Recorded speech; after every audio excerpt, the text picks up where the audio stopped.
அஸ்ஸலாமு அலைக்கும் வரஹ்மத்துல்லாஹி வபரகாத்துஹு. இன்று நான் பேச இருக்கும் தலைப்பு முஹர்ரம் மாதத்தில் நடந்த முக்கியமான நிகழ்வாகிய ஒன்று கர்பலா போர். இந்த போரில் என்ன நடந்துச்சு அப்படின்னு தான் நான் பேச போகிறேன்.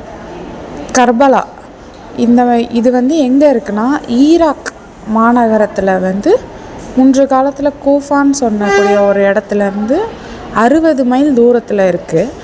இந்த கர்பலாவில் என்ன நடந்துச்சுன்னா,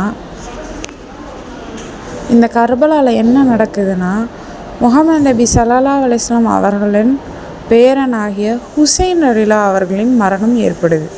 அந்த நிகழ்வை பற்றி தான் நான் இன்றைக்கி பேச போகிறேன்.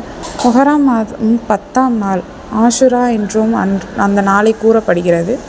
அந்த நாள் நடந்த நிகழ்வு ஒன்றே தான் கர்பலா.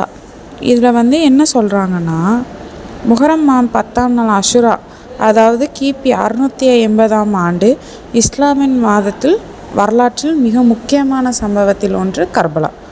இந்த சம்பவத்தின் பின்னணி அப்படின்னு என்னன்னு பார்த்தோன்னா, யசீத் என்றும் ஒரு ஆளுநர் இருக்கார்.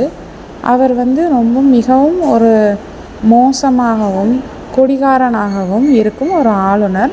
அந்த ஊரை ஆட்சி செய்ய நினைக்கிறப்போ அந்த ஊர் மக்கள் என்ன சொல்கிறாங்க, எங்களுக்கு இப்படி ஒரு கொடுங்கோல் ஆட்சி வேண்டாம், அதனால் அதன் பொருட்டாக ஹுசைன் ரலியல்லாஹு அவர்கள் தங்களுக்கு உதவி செய்யுமாறு கிட்டத்தட்ட 12,000 கடிதங்கள் அந்த ஊர்லேருந்து ஹுசைன் ரலியல்லாஹு அவர்களிடம் வருது.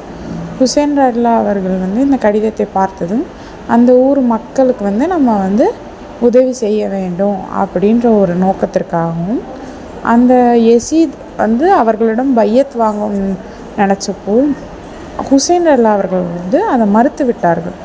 ஏன் மறுத்தாங்கன்னா, இந்த பையத் இஸ்லாமிய நெறிமுறைகளுக்கு சரி வராது அப்படின்ற ஒரு எண்ணத்தில் அவங்க வேணான்னு சொல்கிறாங்க.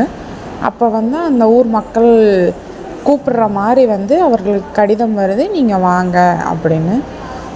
ஹுசைன் ரலியல்லாஹு அவர்களும் தங்களுடைய உற்ற உறவினர்கள், நண்பர்கள் அவர்களை கூப்பிட்டுட்டு அந்த இடத்துக்கு ஹிஜ்ரத் பண்ணுறாங்க. இந்த ஊருக்கு போகிற வழியில் தான் உங்களுக்கு தெரியுது, இது ஒரு சதி அப்படின்னு தெரியுது. அவர்களையும் அவர்கள் உடன் வந்தவர்களையும் அந்த ஊர் எதிரி மக்கள் என்ன பண்ணுறாங்கன்னா, தண்ணி, உணவு இது மாதிரி எந்த ஒரு இதுவும் கொடுக்காம அவங்கள தடுக்கிறாங்க.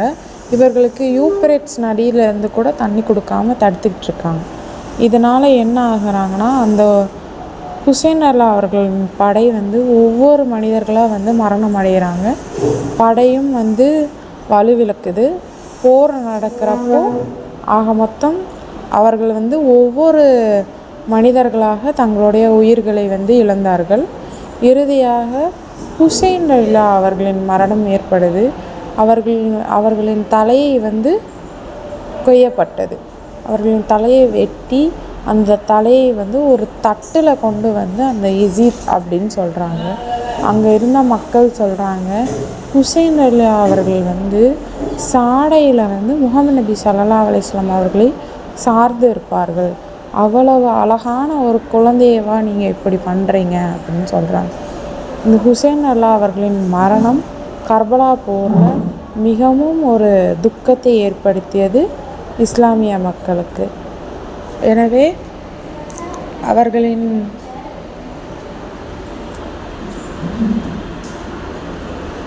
இந்த கர்பலா சம்பவம் மூலம் நம் முஸ்லிம்களுக்கு தெரியப்படும் செய்தி, உண்மைக்காக நிற்க வேண்டும், நீதிக்காக தியாகம் செய்ய வேண்டும், அநீதிக்கு எதிராக அஞ்சாமல் போர் செய்ய வேண்டும், இறை நம்பிக்கையில் உறுதியாக ஹுசைன் ரலியல்லாஹு அவர்கள் இருந்ததை போல் இருக்க வேண்டும்.